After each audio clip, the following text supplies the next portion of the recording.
السلام عليكم ورحمة الله وبركاته. أهلا بيكم معايا من جديد في قناتي سيلي's كيتشن. النهاردة بقى هنعمل مخبوز هايل جدا جواه شوكولاتة وبوزز خالص زي ما احنا شايفين. تعالوا ازاي هنشوف الوصفة بكل بساطة وبكل سهولة، وازاي هنطلعها بالشكل الراقي اللي قدامنا ده. قبل ما ابدأ مكوناتي ما تنسوش اللايك والشير وسبسكرايب، وكمان تفعلوا زر الجرس عشان يوصلكم كل جديد. احتجت في وصفتي لربع كوباية من المية الدافية، وبعد كده حطيت عليهم معلقتين كبار سكر، واخدت بقى كده معلقة كبيرة من الخميرة الفورية، وهقلب المكونات دي كويس مع بعض عشان تتفاعل. وبعد كده احتجت البيضتين بدرجة حرارة الغرفة، اخدت الصفار حطيته على جنب، وكمان الاتنين بياض وصفار البيضة حطيته على مكوناتي. وادي 2 كيس من الفانيليا، وتقدروا تحطوا معلقة صغيرة من الفانيليا السايلة اللي موجود، مفيش مشكلة نشتغل بيه. بعد كده قلبت المكونات كويس جدا، وبعد كده هحط معلقتين كبار من الزيت، تقدروا طبعا تستبدلوهم بسمنة او زبدة اذا حابين. وهنا عندي بقى شوية من الزبادي، انا كنت عاملاه في البيت، هاخد تقريبا معادل كوبايتين من الزبادي، سواء زبادي بلدي او عادي. كوبايتين صغيرين من الزبادي، انا اخدت 4 معالق من الزبادي اللي انا عاملاه في البيت. وهنقلب مرة تانية. وخلاص كده المكونات جنست مع بعضها. هنزل بحوالي 4 كوبايات ونص من الدقيق، تقريبا 500 جرام، وكمان عليهم بقى نص معلقة من الملح صغيرة. وهقلب كل المكونات دي كلها مع بعض كويس جدا. وفي الخطوة دي هخلي جنبي بقى حوالي تلتين كوباية مية دافية او نص كوباية مية دافية، انا اخدت كده ربع كوباية، وهخليها جنبي وهعجن واحدة واحدة. طبعا عارفين ان كل دقيق بيختلف عن الدقيق في بعض المناطق، فعشان كده على حسب ما منسوب المية هناخده على حسب نوع الدقيق اللي موجود. وادي كده العجينة بقت تمام، يعني مش بتلزق في الايد، بسيط جدا. وهسيبها ترتاح وهسيبها تختمر على جنب كمان شوية، يعني تقريبا كده هتاخد من نص ساعة لساعة في الاختمار. وهغطيها وهركنها على جنب.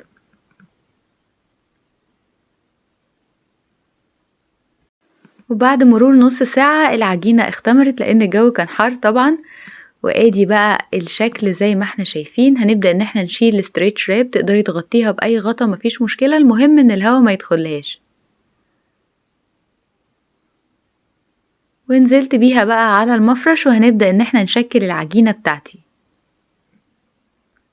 وهلمها كده واحدة واحدة، وهلفها رول. وهنبدأ ان احنا نقطع كده واحدة واحدة، او نبدأ ان احنا ناخد كرات من العجينة ونقسمها زي ما احنا عايزين، بس بالنظر كده بالظبط هتبقى بحجم الخوخة.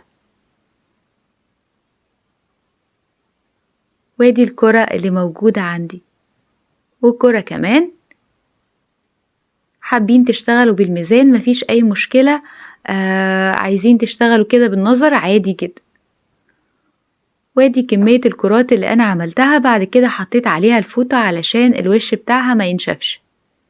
واول واحدة بدأت بيها هي دي اللي انا هبدأ بيها التشكيل، هتكون ارتاحت جدا بعد ما اتكورت. هنبدأ ان احنا كده نفردها واحدة واحدة بايدك بقى او بالمفردة او المنشبة، وبعد كده هنضم الطرفين على بعض ونقفلها كويس جدا. هيكون شكلها شوية قريب من البوريك. ولفتها كويس وهو ده الشكل. هناخد كمان واحدة نعملها، بس الأول هنحط أول واحدة على الصينية. صينية بقى ممسوحة زيت أو بمنديل، مفيش أي مشكلة خالص، تقدروا تفردوها بإيديكوا عادي جدا. احتاجتوا للفرادة مفيش مشكلة، المتواجد عندكوا اشتغلوا. وادي تاني واحدة أو تاني قرصة اتعملت، وبعد كده هتتحط في الصينية ونسيبها تختمر على جنب كده. هما عملوا تقريبا صينيتين زي ما احنا شايفين. والخطوة اللي بعد كده أخدت مكعب من شوكولاتة. الشوكولاتة اللي أنا استخدمتها كانت شوكولاتة سما، وحطيت عليها فنجان من اللبن حوالي 3 معالق كبار. وبعد كده هندوبهم مع بعض. وما تنسوش انه احنا بندوب الشوكولاتة مع اللبن على حمام مية ساخن. وادي بقى بولة تانية فيها صفار البيضة وحطيت عليها 3 معالق لبن كبار، وكمان عليهم كيس من الفانيليا. حابين تستخدموا معلقة صغيرة من النسكافيه السادة عادي جدا. هنقلبهم كلهم مع بعض، وتعالوا بقى ندهن بيهم وش القرص اللي احنا اتفقنا عليها او المخبوز اللي موجود عندي علشان تديها اللون الذهبي الهايل.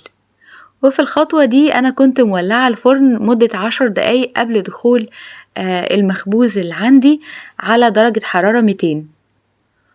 وتعالوا بقى أخدت حوالي 3 معالق كبار من الدقيق، عليهم ربع كوباية مية ومعلقة كبيرة من حبة البركة، وقلبتهم كويس جدا لحد ما أحصل على القوام الكريمي اللي هنشوفه، وهو ده القوام المناسب.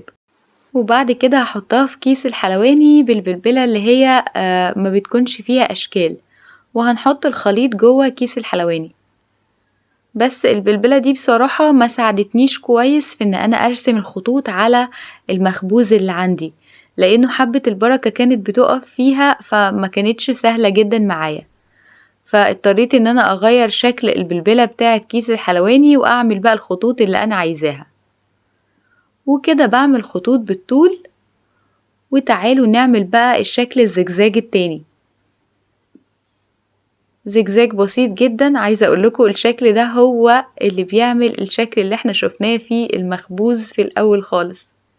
تقدروا تعملوا زجزاج ضيق شوية او مسافته صغيرة، او زجزاج واسع زي ما احنا شفناه. وادي بقى الخطوط الطولية اللي احنا بنعملها على المخبوز مرة تانية. وتعالوا نعمل بقى شكل تاني اللي هي نقط كده بسيطة. كل رسمة بقى من اللي احنا بنعملها دي بجد بتعمل شكل خيالي كده في المخبوز، يعني حاجة تفتح النفس بصراحة. فحاولوا تشكلوا او تعملوا الرسمة اللي انتوا حابينها. انا حبيت اوريلكم 3 رسمات من الرسم على المخبوزات بكل سهولة وبكل بساطة. وبعد كده هندخلها الفرن على درجة حرارة 200 في وسط الفرن لمدة تلت ساعة أو 25 دقيقة. المهم هنتابعها لحد ما لونها يطلع ذهبي بالشكل ده. وتعالوا بقى نخرج واحدة كده ونشوفها. ودي بقى وحداية. عارفين بقى أي عصاية موجودة عندكم أو أي مقوار نقدر إن احنا نعمل بيها فتحة كده جوه المخبوز. وتعالوا بقى نشوف الشوكولاتة اللي احنا حاولنا إن احنا نخلطها مع اللبن في الأول. حطيناها في كيس حلواني وربطناه، وبدأنا ان احنا نحشي المخبوز اللي موجود عندنا بالشوكولاتة. عايزة اقولكم بجد النتيجة رائعة، وهو ده شكله. بصوا ازاي استوى صح، محمص جدا، وكمان هش واسفنجي وبجد عامل زي القطنة، ومورق من جوه جدا، حاجة بجد في منتهى الجمال. ودي واحدة كمان هنحشيها. طبعا اول واحدة انا عملتها عايزة اقولكم المخبوز كان ساخن شوية فما قدرتش ان انا اتحمله على ايدي، فاستنيت ان هي تبرد شوية وبعد كده بدأت ان انا احشيها بالشوكولاتة اللي موجودة. وادي طريقة تانية بقى للحشو بالعصاية اللي معايا، وهبدأ ان انا اعمل فتحات كده في اسفل المخبوز. وهبدأ ان انا احط كيس الحلواني بالشوكولاتة واحط لها كده حشوات شوكولاتة بسيطة لو مش حابين ان انتوا تفتحوها من الجنب. وادي بقى طبق، وتعالوا نشوف ازاي هي من جوه. شايفين شكل المخبوز ازاي زجزاج، وده اللي عمله الدقيق والمية اللي احنا عملناه وحبة البركة، هو اللي عمل الشكل ده معايا. بصوا ازاي شكلها بجد رائع، حاجة فوق الوصف بصراحة. والشوكولاتة واو، ريحة وشكل راقي جدا. وادي بقى في المخبوز اللي هو محمص شوية ده، انا حبيت شوية ان انا الونه كده علشان تقدروا كمان تاكلوه بالجبنة، مش شرط ان هو يكون بالشوكولا. فتقدروا تخلوه سادة عادي، وتقدروا ان انتوا تاكلوه بالشوكولاتة او اي حاجة تاني او اي حشوة تاني، مفيش اي مشكلة. مخبوز بجد من الاخر. وفي نهاية وصفتي النهاردة أتمنى يا رب الوصفة تكون عجبتكم، ولو الوصفة عجبتكم ما تنسوش اللايك والشير وسبسكرايب، وكمان تفعلوا زر الجرس عشان يوصلكم كل جديد. ولو في أي وصفة حابين تعرفوها ابعتولي على تعليقات اليوتيوب وهرد عليكم بفيديو للوصفة. ودلوقتي بس أقدر أقول لكم لمزيد من الوصفات تابعوني على قناتي سالي's Kitchen، وبالهنا والشفا. باي باي.